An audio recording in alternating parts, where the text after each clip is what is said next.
নমস্কার, কেমন আছেন সবাই? রন্ধনে বন্ধনে বাঙালিয়ানাতে সকলকে স্বাগত। আশা করি সকলেই সুস্থ আছেন।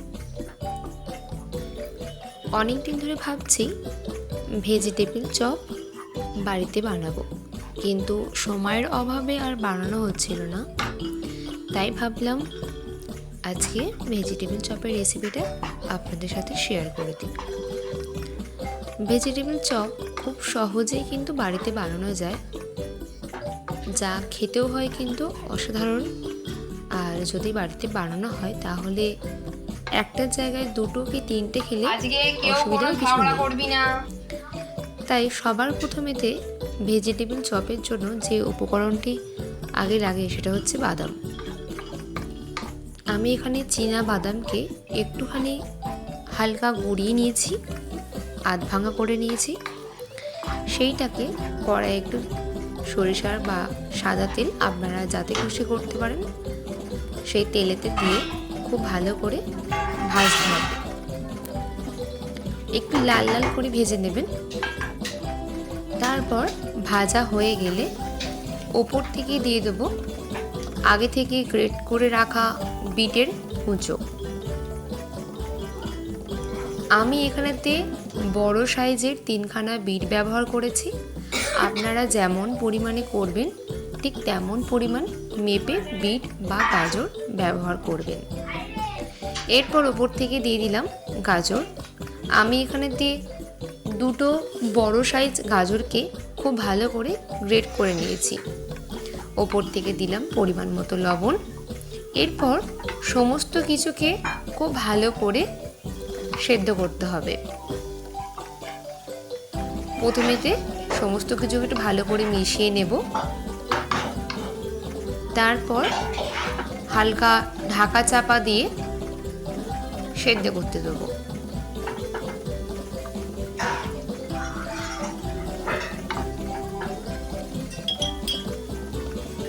ওপর থেকে দিয়ে দিচ্ছি স্বাদ মতো ভাজা মশলা।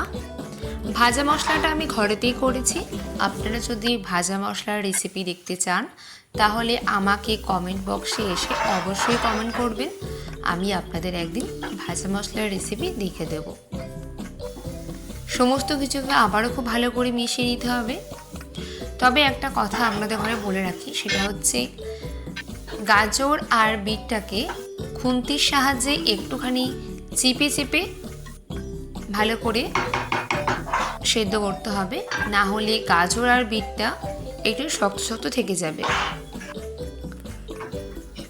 ঢাকা চাপা দিয়ে দেবো। এবার ঢাকা চাপা দিয়ে সেদ্ধ করতে দেব।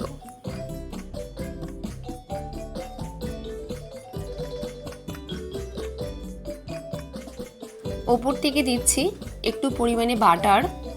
আমি এখানে 1 চামচ মতো বাটার ব্যবহার করেছি। দিলাম ওপর থেকে সামান্য পরিমাণে গোলমরিচের গুঁড়ো। একটু যাতে ঝাল হয় তার জন্য আমি এখানে গোলমরিচের গুঁড়োটা ব্যবহার করেছি।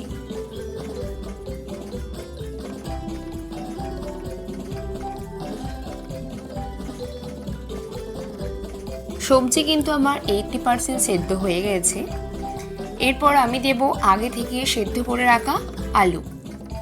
আলুটাকে কিন্তু সেদ্ধ করে আমি ম্যাশ করে নিয়েছি।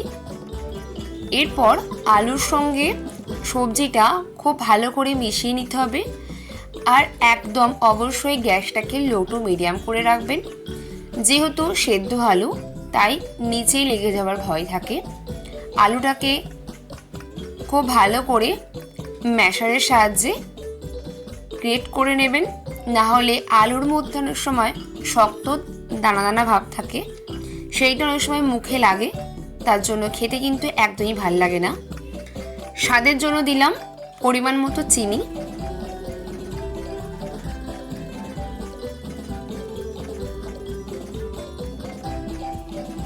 অল্প আমি এখানে একটু শুকনো লঙ্কা, মানে কাঁচা লঙ্কাগুলো যে শুকিয়ে যায় বাড়িতে, সেগুলোকে আমি গুঁড়িয়ে রেখে দিই। রান্নাতে দিলে কিন্তু স্বাদ অপূর্ব হয়। সেই লঙ্কা আমি 1/2 চামচ মতো দিয়ে দিলাম। বেশি ব্যবহার করবেন না, কারণ বেশি দিলে কিন্তু বুক জ্বালা বা গলা জ্বালা করতে পারে। খুব ভালো করে সমস্ত কিছুকে মিশিয়ে নিচ্ছি।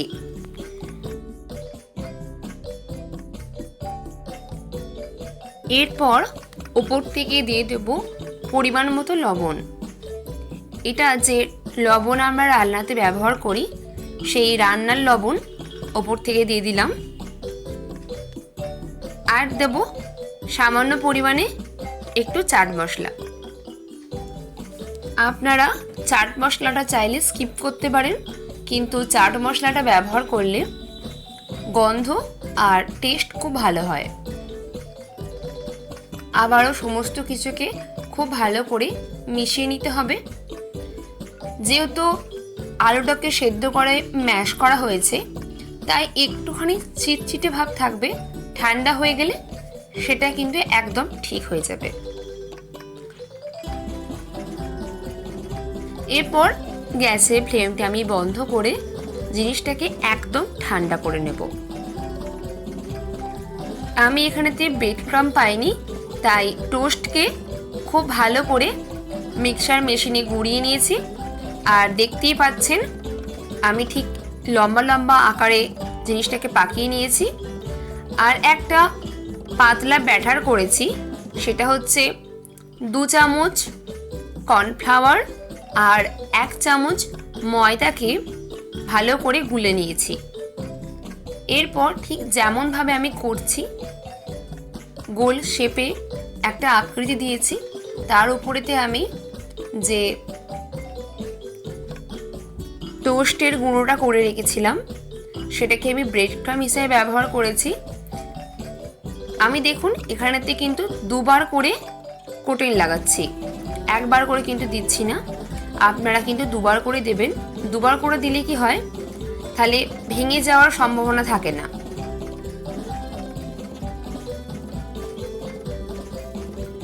খুব সুন্দর করে হালকা হাতে একটা শেপ দিতে হবে ভেজিটেবিলের। আপনারা চাইলে গোল গোল করতে পারেন, আমি কিন্তু গোল আর লম্বা শেপের মধ্যেই রেখেছি। দেখুন একটা হয়ে গেল। এইভাবে প্রত্যেকটা তৈরি করে নেব। একটা প্যান নিয়েছি, তার মধ্যে দিয়ে দিলাম সাদা তেল। তেলটা একটু গরম হতে দেব। তেল কিন্তু গরম হয়ে গেছে। ওপর থেকে আমি ভেজিটেবল চপগুলোকে দিয়ে দিচ্ছি। গ্যাসের ফ্লেমটা একদম লো টু মিডিয়াম করে রাখবেন, বেশি হাই করে রাখবেন না, তাহলে কি হয় ওপরটা কিন্তু ভাজা ভাজা হয়ে যায়, ভেতরটা কিন্তু একটু ক্রিসপি ভাব আসে না। তাই গ্যাসের ফ্লেমটাকে একদম লো টু মিডিয়াম মাঝামাঝি করে রাখবেন।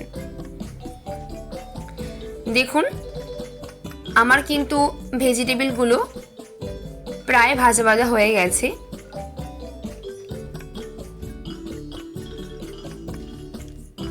আপনারা কিন্তু বাড়িতে অবশ্যই বানাবেন ভেজিটেবল চপ, খেতেও যেমন সুস্বাদু হয়, আর এরকম বাড়িতে বানিয়ে বাচ্চাদের ঘরে দিলে তারা কিন্তু খুব ভালো করে টিফিন খেয়ে নেবে।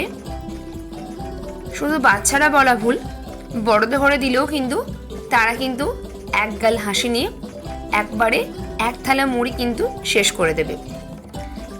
দেখুন ভেজিটেবল চপ বানানো হয়ে গেছে, প্লেটে সার্ভ করে দিয়েছি। কেমন হয়েছে অবশ্যই কমেন্ট করে জানাবেন, আর বাড়িতে অবশ্যই বানাবেন। আজকের ভিডিওটি যদি আপনাদের ভালো লেগে থাকে তাহলে অবশ্যই লাইক কমেন্ট করতে ভুলবেন না। চ্যানেলে নতুন হয়ে থাকলে চ্যানেলটি অবশ্যই সাবস্ক্রাইব করে পাশে থাকবেন।